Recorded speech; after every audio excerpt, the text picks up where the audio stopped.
Hi everyone, I'm Kaius, and yes, this is not the big video for the second month in a row because I did not think my audio for it would be 2 fucking hours long, so it's something I really need to take my time with. In any case, here's my second backup video, which is pretty annoying since I didn't upload in March, or maybe I technically did based on your mileage for February, whatever, at this point I'm rambling. The other day, my friends and I were going over the Street Fighter characters and which games they debuted in, to sort of get a head count for modern rosters, and the group chat was shocked when I brought up that Karin Kanzuki wasn't technically a Street Fighter Alpha 3 newcomer.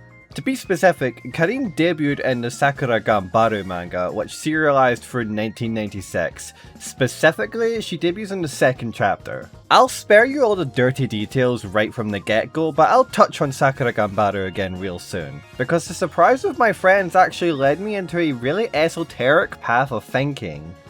Are there any other characters with debut situations like Karin? Characters who debuted in non-fighting game spin-offs before actually debuting as playable characters within their series? Well, as it turns out, yeah, there's actually quite a few. Some of them in places you might never expect. Before I start listing these characters, I gotta clarify that this is for fighting game characters who debuted outside a fighting game, but are still members of that franchise's universe, so crossover titles like Super Smash Bros. And Marvel vs. Capcom don't really count towards what I'm thinking of, and neither do guest characters. Like, yes, Spawn debuted in comics before joining the roster of Mortal Kombat 11, but he's not a Mortal Kombat character. Here's Soul Calibur 2 character. Plus, I already covered guest characters in a previous video, which you should go watch because I think it still holds up. I also want to just acknowledge that there is sort of an inverse of this that exists, that being characters from large franchises who debuted within a fighting game spin-off, like your Android 21s, your Elementals, and your Minizukis and your Labrai. Lastly, a quintet of honourable mentions, because even though The King of Fighters is objectively a crossover fighting game, and these characters debuted before The King of Fighters actually started, KLUB has largely superseded a majority of the IPs featured within it, so if I don't mention them, people are going to hit me with them as some sort of boss move in the comments section. So with that said, Afina Asamiya and Shikensu debuted in the 1986 side-scrolling action game Psycho Soldier, which was notably the first video game to ever feature a vocal music track. This is why Smash Bros. Ultimate made such a big deal out of this game's theme song, and it's also why the Psycho Soldier theme in King of Fighters 14, Tachiboke, gains a vocal edit while Afina and Kenso are fighting each other.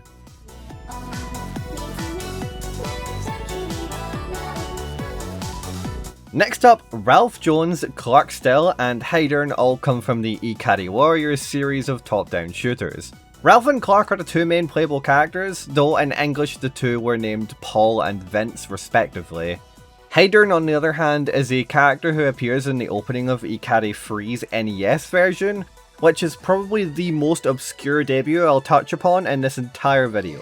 There's also Alice, Mui Mui, and Loveheart, who each appeared in some Patchy Slot games. More like Patchy Slop, am I right? Alice sets herself apart by having been made for a pre-existing IP, that being Fatal Fury, and not being part of the Another World team in King of Fighters 14, which at the time seemed more like a triad of collaborations, even if Samsho's Nakamura was brought into the storyline permanently by the looks of things. I do want to note that by all accounts, Alice should count towards this video, but she hasn't actually made a playable appearance in a Fatal Fury fighting game yet, so goodbye. Loveheart is from 2007's Skylove, and Mui Mui is from 2004's Dragon Gal. To be completely blunt with you all, I have absolutely no interest in covering fucking Patchy Slot games, so I'm just gonna move on. Right, well, back to Karin. I told you guys I would circle back to her.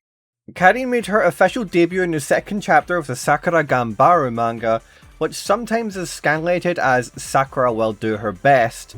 Technically this is an accurate translation, but it's also a fucking mouthful, so we'll be calling it Sakura Ganbaru. She immediately opens up her character story by having her butler recite the Kanzuki family motto, which in case you forgot is, "In all things, be victorious."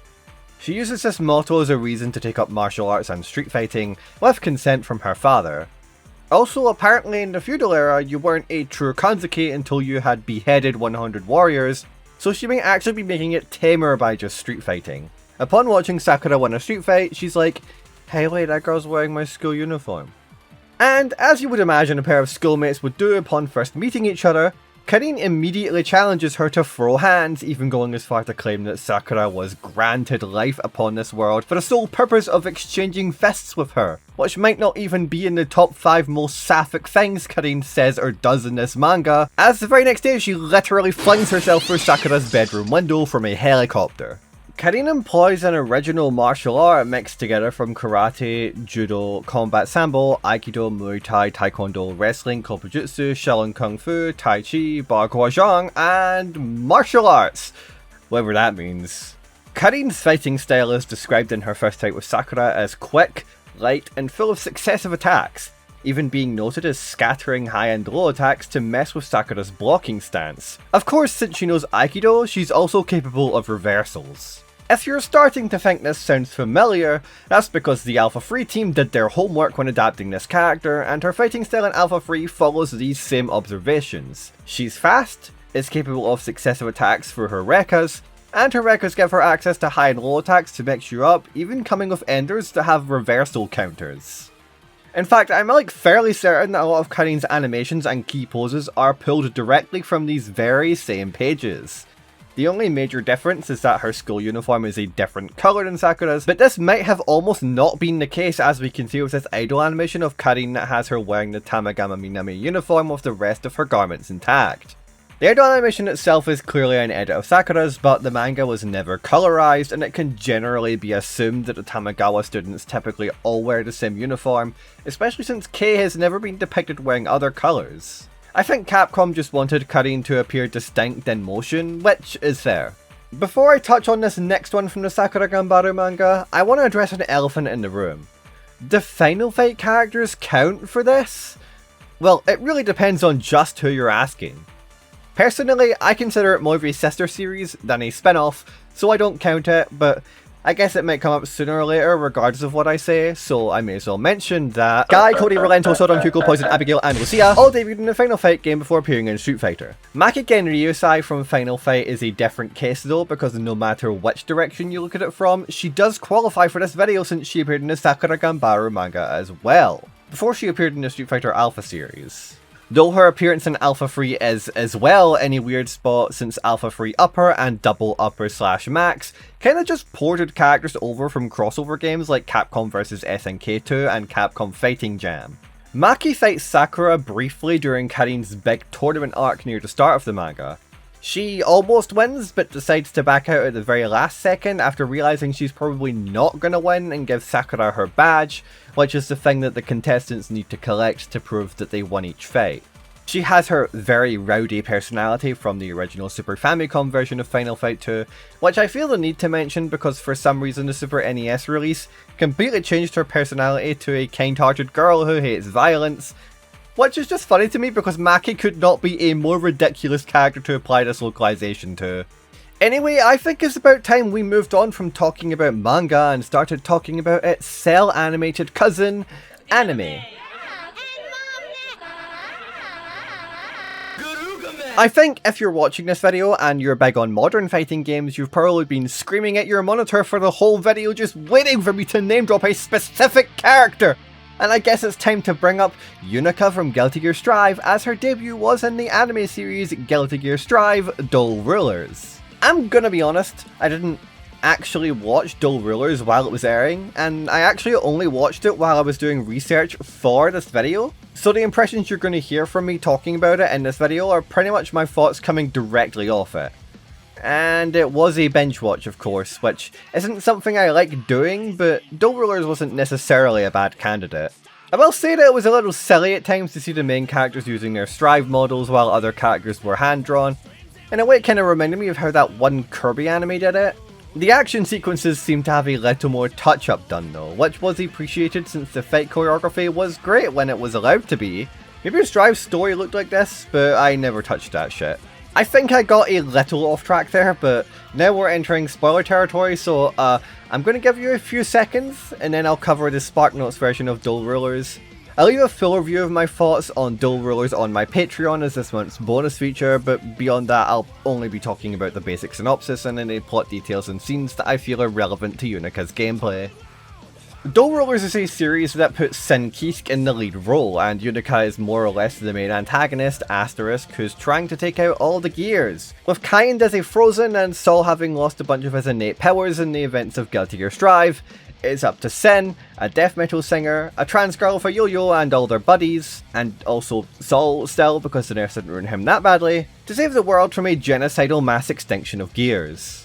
Worth noting that when I called Unika the antagonist, I wrote it with a big huge asterisk next to it in the script, which I also then phoneticized while recording it just now.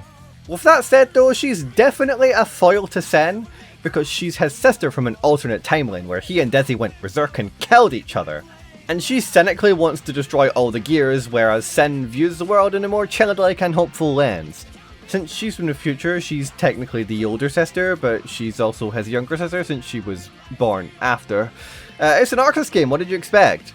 Well, Unika doesn't take a whole lot of direct inspiration from Dull Rulers in regards to her gameplay, as the developers intentionally made the game's Unika show a different side to her than the anime.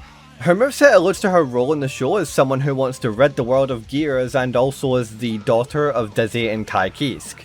Many of her move animations are reminiscent of other members of the Kisk family, and her general archetype isn't terribly dissimilar to Kai and Sen, who have a lot of strong mid-range normals and mix-up tools. Her special moves are also named after the kinds of gears that she was supposed to be killing, which is neat, I guess, something for the Guilty Gear lore nuts. However, unlike Sen, who takes a much more aggressive approach to this game plan, Unika focuses a lot more on calling out the opponent's defense with a lot of rock, paper, scissors options, and a much more varied, albeit risky, pressure game. So while Sen is all about skipping neutral, Unika thrives when she's playing neutral. Also, in contrast to Sen, who is fast and has access to much stronger options as long as he has stamina, Unika is a slower character whose special moves start off weaker until she performs a move that activates her own mechanic, Mode Arbalist, which is similar to Sen's stamina in that it helps her convert her combos into a corner carry off of basically any hit, but it isn't a resource and is more like an install, so she can actually use it to continue her offense instead of needing to keep track of it before going in, which makes it more usable in situations where you can call out options from a distance, especially for 6H, which is a really easy button for activating the state. I guess you could argue that this ties into their character contrast of Sen jumping into problems and figuring them out as they unfold, versus Unika taking a much more direct approach to things, but at that point, I might just be saying shit. Since the devs wanted to make Unika feel different to her anime version, they did explore some other things of her moves as well. Not only is she missing a majority of her power set from the anime and sporting an entirely different helmet, but she also has this super, Weapons Free, which is completely new to her Strive gameplay and is never explained in her story. Luckily, it's not a very good super, so you can just ignore it. Also, it would be truly negligent of me if I talked about a Guilty Gear character without mentioning their theme song, and Unika's theme song, Carpe Diem, is one of my favourites. I'll play it for a little while longer before I move on to the next segment.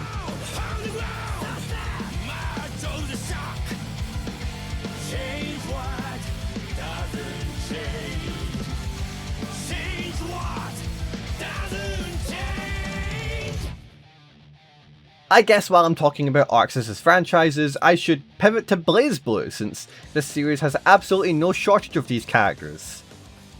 It has three. The first of these is Naoto Kurogane, the teenage boy protagonist of the Blood Edge Experience series of light novels, which I have to be a pedantic weeaboo nerd emoji here and add in that a light novel isn't to be confused with a visual novel. Light novels are like actually books that you hold in your hand. Blood Edge Experience was released in 2 parts in 2014 and stars the aforementioned Naoto Kurogane, born Naruto Terumi, a rough and tumble student from Shinkawahama First High School, who has the strange power to see the numerical life force of people around him due to one of his 2 powers, the Eye of the Hunter. After rescuing a girl called Raquel Alucard, he loses his right arm and Raquel bites him, giving him a new right arm and making him her servant. I actually read some of Blood Edge Experience back when I was a teenager, but I don't remember most of it. What you need to know is that he's Ragna from another possibility, which basically means he's a parallel worlds version of Ragna, though his powers manifest a lot differently, and unlike Ragna, he doesn't actually have the Soul Eater, as Saya has that in his world. What he has instead alongside his Eye of the Hunter is the Blood Edge drive, which allows him to siphon his own blood and harden it to create constructs like swords, whips, and saves. It also turns his hair white for some reason? Probably so that I can Sawjack point at how this is the Ragnar from an alternate universe where he's an antisocial high school. The stories involve a few other parallels to BlazBlue, like a woman who wields the Murakumo units, and a creepy guy who controls bugs, and there are even some core BlazBlue characters who just straight up appear in these novels, like Valkenhayn and Relius. And speaking of core BlazBlue, let's finally go over Naoto's playable appearance in BlazBlue's central fiction. Naoto is loud, headstrong, and oftentimes jumps into situations before thinking. So it goes without saying that he's interpreted as a very aggressive rushdown character. His pressure, damage, and mobility are particularly insane, and they can be revved up even further with his unique mechanic and probably the most infamous part of Naoto's entire kit, the Enhancer. Enhancer allows him to, well, enhance his special moves within a 12 frame window by dashing. And as a way to open this playstyle up, he has the ability to dash cancel out of a large amount of his moves, more so than the standard BlazBlue character. And all of his drive moves can be dash cancelled before they even come out. And as you would expect, these special dash cancels can also be special cancelled. This opens Naoto the fuck up, and there are even some optimal high damage Naoto combos that have a frankly ridiculous amount of dash cancels, which led to the belief that all Naoto players have godlike execution and or some form of early onset arthritis. But I'm going to take a second to address this, because these Naoto combos you see aren't really something you absolutely have to learn. In fact, a lot of the time with Naoto, it's better to just learn his pressure neutral instead of focusing on how many micro dashes you can fit in one combo. Or you could just play with a leverless controller and not have to worry about dash cancelling on stick or pad. Joke aside, while Naoto isn't the easiest character, he's not as difficult as people make him out to be. His execution is extremely high if you want to play him optimally, but his game plan is pretty straightforward and accessible, and his gameplay is satisfying even on the most basic level. Anyway, Naoto uses his Blood Edge drive and his drive attacks as small blades or whips. You can hold the D button to turn them into big blades or whips, and a big blade or whip causes the opponent to enter a guard break state, which is good for Naoto because he likes to leave the opponent in stagger pressure as often as he can, whenever they're not being juggled from corner to corner by his combos. As for how this all ties into his Blood Edge experience self, this Naoto was isekai'd into the main BlazBlue timeline at some point, and his experiences with characters like the aforementioned Relius and Valkenhayn are reflected in his interactions with them here. And since he's a light novel protagonist, he has to get flustered as shit whenever a woman shows a single inch of skin around her legs or chest. He also thinks that Makoto reminds him of someone from his world, which is actually a running bit across BlazBlue's canon foreigners. Plus, since he's the de facto Ragnar of another possibility, he has a few moves in his kit that are eerily similar to Ragnar's own attacks, including his Astral Heat, which is basically just a cooler version of Ragnar's Astral Heat. By the way, is it just me or does Naoto's hairstyle feel weirdly familiar? No, you're right, it's just me. Let's move on from that and talk about S. S first appeared in a 2013 prequel series of visual novels called X-Blaze, a series that I haven't read. What I do know though is that it has a wide variety of colourful characters with names like Nobody, Me, Freaks, Braincat, and my personal favourite, Sex. BlazBlue's S is actually a recreation of S, summoned by the Azure to guard the Azure's Horizon Gate. And she's not actually technically the same as X-Blaze's S, who goes by the name Etsu Mitsurugi, and as such I'll be referring to her as Mitsurugi going forward, to make things significantly less confusing. X-Blaze takes place 150 years before Calamity Trigger in some sort of alternate timeline, in an attempt to create a Takamagahara system which would employ phenomenon intervention to detect the bad intentions of humans and nudge them towards more benevolent outcomes. This T-system, as it's named, is not to be confused with the core timeline's Takamagahara system, which are the three AIs on those chairs in the main timeline story who want to bring about a day of reckoning so they can take the Azure or something. The Takamagahara system are deeply unethical and abhor the idea of human free will, which seems to run parallel with the T-system and its complete lack of concern for human nature. To make a long story short, a lot of people died during the T-System project in what's referred to as the Wadatsumi incident, and the project was eventually shut down. but one of the few surviving scientists behind it then went on to create something called embryo storage, only to try to shun the creation when she didn't have blue eyes. This creation was, of course, Mitsurugi, and the name she would be given by the scientist was S. Honestly, it's not much of a name since it's just short for embryo storage, but still. What's that? Why is it called the embryo storage? What's the embryo? Okay, to save you time and myself some sanity, not because BlazBlue lore is convoluted necessarily, but it's very long-winded, all you need to know is that the embryo is a big deal and it has a lot to do with the Azure, which is an even bigger deal. Mitsurugi herself didn't actually have the Azure within her, which is why she didn't have blue eyes and why she was considered a failure at first. That and her having a personality and emotions and all that. Since Central Fiction's S is a perfect recreation by the Azure, it's still missing these quote-unquote inconsistencies. S in BlazBlue is much more rational and she doesn't have the deeper emotions and thoughts that were present in her X-Blaze version, since it was her experiences with the main cast of X-Blaze that helped her fully develop her emotions. Though her X-Blaze form's emotions still do exist deep within her, and can come through in certain situations, mostly when there's pudding involved. Anyway, I'm gonna stop pissing X-Blaze's fans off by describing the story terribly, and start to describe S in Central Fiction, which will piss off her Central Fiction mains. I cannot win here. Since this version of S was created by the Azure, she actually has access to its power, which is showcased by her much deeper blue colour scheme, her crest arts, and of course those mythical blue eyes. The biggest visual difference besides her darker colour scheme is the fact that her sword is significantly larger. S is a very well-rounded and straightforward character who has everything the average Shoto enjoyer would love, like a fast projectile, a DP reversal, decent high-low mix-ups, good range, amazing neutral, and of course, an install that enhances her special moves because it feels like Shotos are always getting these installs these days, but S was actually way ahead of the curve in that regard. In fact, she has two moves like this, but the second one is an install super that isn't very good because you could just do the regular install and spend less meter. Her crest arts are of course her drive, and they leave trails behind each of her D-slashes, which then expand into a much larger hitbox after a certain amount of time has passed.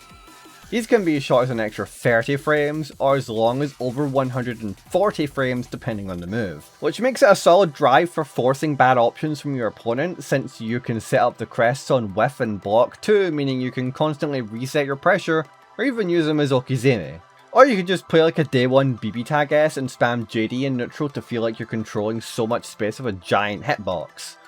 Her crest arts are much faster in that game though.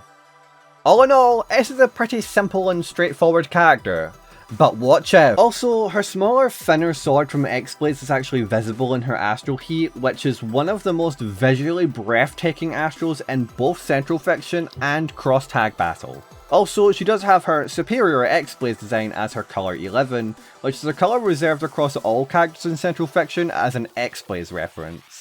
Lastly, she thinks Mikoto reminds her of somebody, so Mikoto is 2 for 2 on that now. Third, last, and most certainly not least, I wanted to talk about Mai Natsume, because Mai technically already appeared in BlazBlue for the side stories in Chrono Phantasma Extend, but she actually debuted before that in a 2013 manga series titled BlazBlue Remixed Heart. Mai Natsume is a student at the NOL Academy during the same time that Noelle, Makoto, and Tsubaki were attending the academy. Mai was actually born a boy, but was transformed into a girl due to a grimoire fusing with her body a week before the manga's events. This supernatural dose of magical estrogen leads Mai on a journey to the military academy where she meets the other academy girls and starts to uncover her true self while keeping her true identity of an icky, yucky, gross boy a secret from her new friends. By the end of the Remix Heart manga though, Mai has accepted herself as her new self with the encouragement of her new friends. Mai's story continued in the 2016 manga Variable Heart, which shows her in a new, much more revealing outfit, all grown up and working at Sector 7. Variable Heart is also technically a sequel manga to the light novel BlazBlue Spiral Shift, but we don't have to get into that, at least not until BlazBlue 5 adds Mei Fang and Grimwood as playable characters. There's also the aforementioned side story in Chrono Phantasma called Remix Heart Gaiden, which just goes over more stuff from Mai's Academy days. Needless to say, Mai has had a lot of content over the BlazBlue series' lifespan, and that led to her being an extremely popular character even before finally being made playable in BlazBlue Central Fiction as a not so subtle advertisement for the first Variable Heart Tankobon, which released a month after her addition to BlazBlue's roster. I definitely wanted to cut to the chase a little more of Mai, because I admittedly spent so much time on S and Naoto, but luckily Mai's source material is a lot more accessible than those characters due to being available online for free officially or for fan translations, as well as some of her content being in the fighting games themselves leading up to her release. Plus, she doesn't require a lot of lore context unlike the other two, who come from entirely different timelines with different systems in place. Anyway, let's stop talking about BlazBlue lore and start talking about Mai. Presumably to bring in the readers of a popular manga into the games, she's a pretty beginner-friendly character and doesn't exhibit the large amount of system mechanics or special moves that other BlazBlue characters do. In fact, she doesn't even have traditional Gatlings, opting for a unique follow-up system to her normals called Variable Arts. Oh, I get it. Additionally, Mai only has two special moves, Juncture and Moon Blossom. And neither of these special moves are attacks, but rather unique movement options that can be cancelled into various options. Also, her 5B can be held to lock her into a stance, so basically everything she does is something she can lead directly into a mix-up from if the opponent doesn't respect her stance. Her drive isn't much of a mechanically complex thing either, it's a one-button projectile that Mai can charge to make it unblockable. She can also hold up or down to change the trajectory, and while the projectile is out, she can press D again to trade off the unblockable property and redirect the projectile completely to the opponent's current location. Mai is extremely easy to pick up, but don't let that dissuade you from trying her out. People who shit on players for picking up characters with lower execution floors are probably more so fighting their skill issues than they are with your character. If you want to pick up a character who can do some extremely grimy shit to the opponent without inputting anything more complex than a quarter circle motion, Mai's your girl. So go out there and fight for trans rights by committing some trans wrongs. Also, I don't know where else to mention this, but in the manga it's revealed that Mai has another ability called Super Taster, which can use her sense of taste to taste the feelings of the people who made the food rather than the dish itself, which means she's the only one who likes Noelle's infamously bad cooking. This is also referenced in BlazBlue Cross Tag Battle, where she's the only character in the roster who actually heals and gains meter from eating Teddy's mystery food X item, instead of taking damage and losing a full bar like the other 52 characters in the game.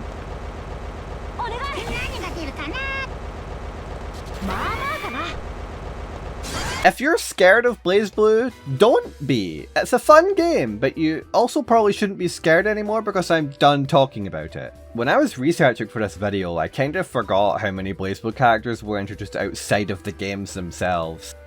For real now though, let's move on and talk about Slade from Rivals of Aether 2.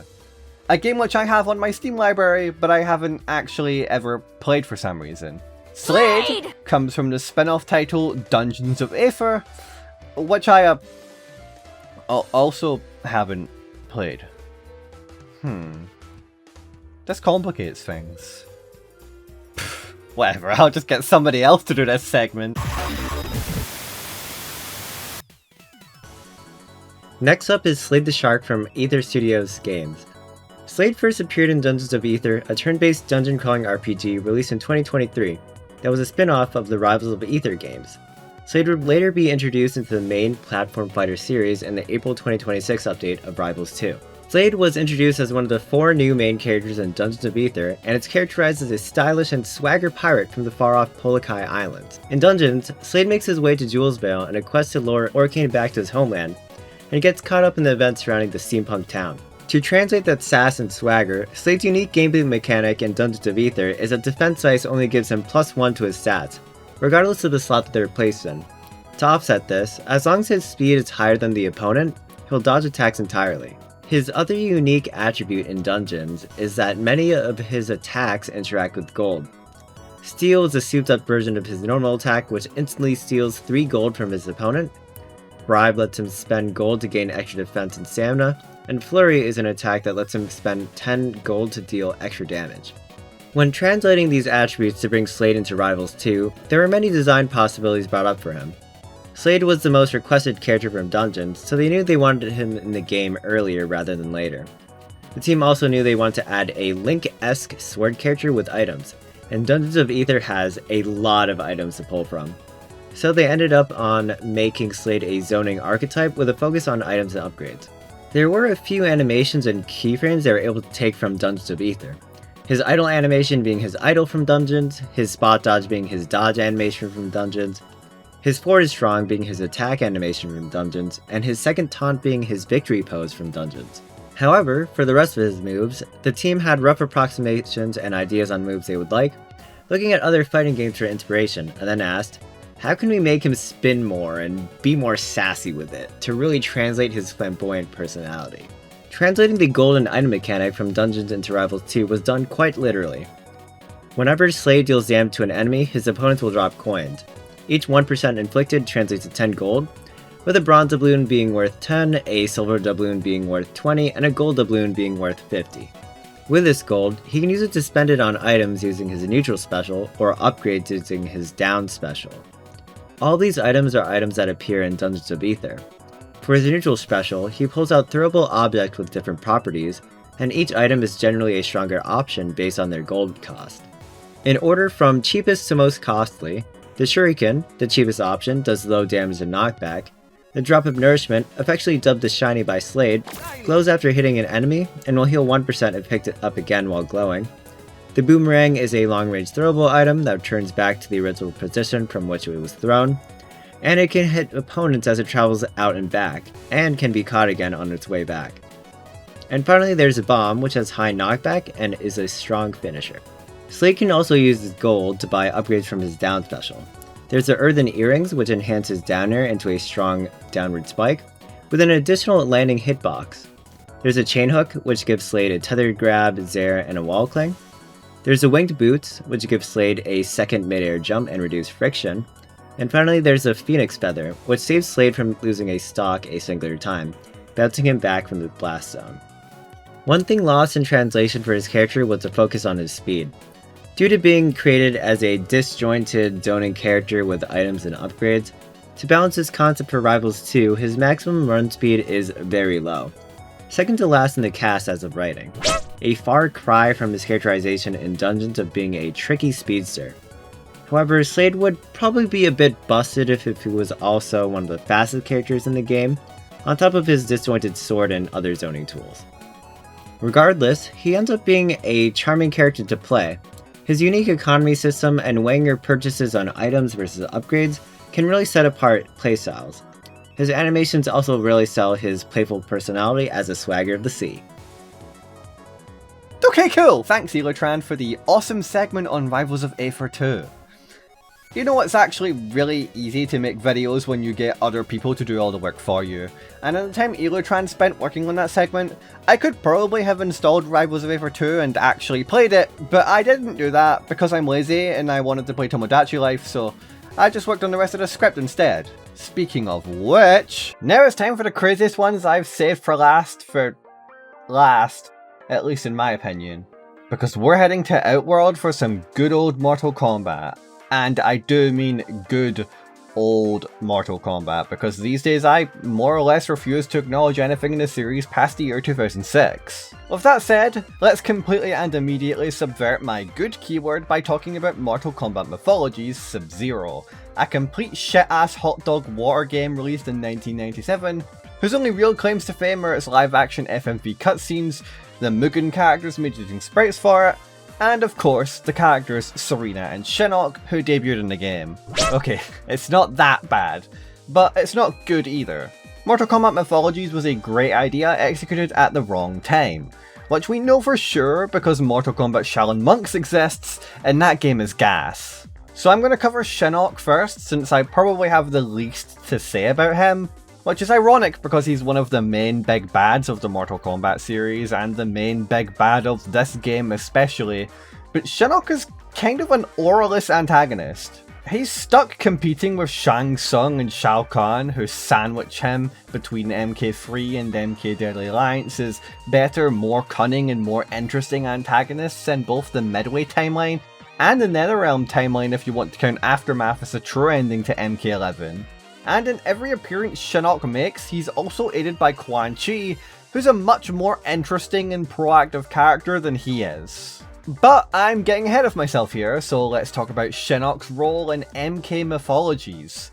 Sub-Zero, aka Bihan, enters a journey to collect Shinnok's amulet deep in the Himalayan mountains at the behest of his Grand Master and Quan Chi, who we'll get to soon. Sub-Zero speaks stupidly aggressively in this game. Scorpion was tipped off. He knew I was breaking into that temple, and if he wasn't there wouldn't have been a battle. And asks follow-up questions to everything, making him effectively the Hajime Hinata of Mortal Kombat. Quan Chi can't get the amulet because he can't defeat the elements, but when Sub-Zero retrieves the amulet, Quan Chi is just kinda there, like dude actually shows up out of nowhere, and says that he needs the amulet to free Shinnok from the confines of the NetherRealm, then disappears to do his due diligence as Shinnok's vassal, leaving Sub-Zero to literally mope and kick rocks on his way back down from the pedestal. Shinnok meets Sub-Zero in a NetherRealm prison where he translates the guard for Sub-Zero, gets vague and cryptic, and then vanishes into thin air. Though if I recall, this is only a possible cutscene if you don't kill Scorpion at the end of the game's first level. Otherwise, Shinnok makes his first appearance at the very end of the game, where he shows up out of nowhere to laser beam Serena to quote-unquote death, cock-blocking Bihan and making the best facial expression in any video game ever. Though it's later revealed that she didn't die and in fact only lost her humanoid form and was banished into a deeper plane of the NetherRealm or something. Anyway, this ends up opening a final boss fight that is either stupidly easy or insanely difficult depending on how you want to go about it, which can range from fighting his fuck-ass monster form head-on after grabbing the amulet, or immediately just up and leaving after grabbing the amulet. Shinnok would then make his first playable appearance in Mortal Kombat 4, which released in arcades not even 2 whole weeks after the release of Mythologies. And I promise I'm trying not to be a hater, but guys, he's just a less interesting version of Shang Tsung in this game. Like, literally, his moveset is just transformations into the other playable characters. But unlike Shang Tsung, there's no neat visual indicator alongside these transformations like Shang Tsung or Chameleon have. Instead, Shinnok just impersonates the moveset of a designated character. As you would imagine, this makes Shinnok a shitty character because his weapon is all he has unique to himself, and that itself is pretty mid.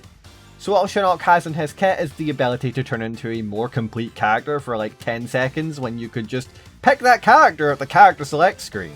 See, this is why I don't really get the Shinnok hype. The dude was glazed to hell and back in 1997, and not in any single one of those games does he stand out as being memorable or compelling or really even fun. He only really exists to move the story forward, and I suppose that's fine because that's what most fictional characters purely exist to do within a narrative. His appearances in later games would improve his gameplay identity little by little, and the crazy monster form in Mythologies even got a redesign in Mortal Kombat X under the name Corrupted Shinnok. But when it comes to adapting the spin-off material into a character's playable debut like the other characters in this video, Shinnok falls pathetically short. Serena is, much like Shinnok, a character who makes a few brief appearances in cutscenes throughout the story of Mortal Kombat Mythologies, and is fought by Sub-Zero as a boss later in the game alongside 2 other members of the Brotherhood of Shadow, Kia and Jataka. Like other bosses in Mythologies, she has a full moveset with special moves and strings, including moves of her Kama Sickles, as well as various spins and cartwheels. As I mentioned earlier, she does long to be immortal and begs Sub-Zero to take her back to the Earthrealm with him, but she is very quickly disposed of by Shinnok, which destroys her human form but leaves her alive. Leading up to that, her allegiance is left shaky as Quan Chi treats her like shit, and Sub-Zero seems to spare her life after her boss battle. What I also mentioned earlier is that when Serena seemingly died, her essence was effectively banished to a deeper plane of the Netherrealm as punishment for her betrayal, and this retcon is used for the basis for her playable appearance in Mortal Kombat Tournament Edition, which is an updated version of the Game Boy Advance port of Deadly Alliance. Deadly Alliance on the GBA didn't have enough cartridge space, so Deadly Alliance was released on GBA with a 12 character roster, and in Tournament Edition, the 9 additional characters missing from Deadly Alliance's GBA roster would be swapped out with the entire roster of GBA Deadly Alliance, with the sole exception of Scorpion, Quan Chi, and Shang Tsung. So here's another game that Serena and Quan Chi appear in, and Shinnok gets nothing. Cool. Then instead of adding the 2 remaining Deadly Alliance characters, Blaze and Mocap, Tournament Edition would have 3 exclusive characters, Sector, Noob Saibot, and of course, Serena. This also means that despite debuting in a game about Sub-Zero, Serena then made her playable debut in the only Mortal Kombat fighting game to not feature a playable Sub-Zero. Though Bihan is playable at least. In Tournament Edition, Serena uses Taekwondo and Yuan Yang, which is not a real fighting style by the way, and her weapon specials appear to use her Kama, though the sprite art in this game is kinda shit from a butt, so I wouldn't know for sure. Those sure are Silver Trails. Her cartwheel special from Mythologies also makes a return here, and although she never had a fireball in Mythologies, the coloration of it is pretty similar to the lightning strike Shinnok banished her with in Mythologies, but I'm almost definitely grasping at straws for a reference here. She would also of course appear in Armageddon with a completely revamped moveset, which is a shame because said revamp ended up completely removing any reference to her Mythologies appearance, including getting rid of her weapon, which went to fucking Natara instead for some reason. Luckily they do dial this back for her in her cameo appearance in Mortal 1 Kombat, and even give her the other 2 Brotherhood girls as weapons in her moves. But I'm getting ahead of myself, especially when I said I wouldn't talk much about Shinnok's moveset in games past 4. As the final character we're covering in this video, we have Quan Chi. And I know what you're thinking. Case, we already know Quan Chi's from Mythologies, you've been talking about it for like the past 5 minutes, you've mentioned him multiple times. Well, that's where you're wrong! Because a full year before Mortal Kombat 4 and Mortal Kombat Mythologies released, the Saturday morning cartoon Mortal Kombat Defenders of the Realm aired its 8th episode, titled The Secret of Quan Chi. I didn't think I'd be talking about this so soon, because I actually wanted to do a separate video on fighting game cartoons once I can figure out how to navigate that topic without my channel being decisively kiboshed by copyright holders. But I don't think covering one episode will hurt, so... Okay, before I get into it, I just want to say this show's dialogue is... Something like that, blubberbutt? Blubberbutt? If I tell you, you gotta promise never, I mean never, to tell another living soul. Hey, you got it, bro. Bro? When I was a kid, 8, 9 years old. 8, 9 years old. I was fat. Fat. I don't mean just a little pudgy either. I'm talking fat, like the fattest kid in school. School. That's big. Big? That's fresh, coming from a loser who gets her partner killed. Interesting. So Quan Chi first appears foreseeing a prophecy that will happen 3 hours into the future, which is quite frankly a very lame level of prophetic sight because a weather forecast can genuinely predict the future further than that. But it tells Quan Chi that in 3 hours the Earthrealm combatants will be fighting ninjas in Iceland. This gives him the perfect opportunity to run our little errand. Run his little errand. Since the fighters are distracted in Iceland with the exception of Nightwolf and Kiba, Nightwolf's pet wolf, who I just found out while working on this that was actually canonized in Mortal Kombat 11, Quan Chi can make his journey to the Peruvian forest and go to Zatera? Because Earthrealm is the crossing point of all realms? Yeah, I don't recall this being a thing either, but I guess it explains why Shao Kahn is so horny for Earthrealm. Quan Chi retrieves the Gem of Tetsuri, which is just a gem that makes whoever looks at it mean, and exposes the gang to it by disguising himself as a child, and then making them look at the gem, which makes you wonder why he didn't just not disguise himself and use the gem as he approaches them. But I guess it doesn't matter because then he immediately runs away. Also, I don't know where else to mention this, but Quan Chi's belt is actually a snake that's also his staff that was also the thing that inside the pill that told Quan Chi the 3-hour prophecy thing. Anyway, Raiden, voiced by Clancy Brown, fills the gang in on what that gem was all about after they all start arguing with each other, and Raiden sends them all back to defeat Quan Chi like an angry parent to reverse the powers of the gem. sending Nightwolf along with them this time because Nightwolf didn't see the gem, so he has to mediate every single little argument that gets between the cast. Where was I again? Quan Chi? Okay.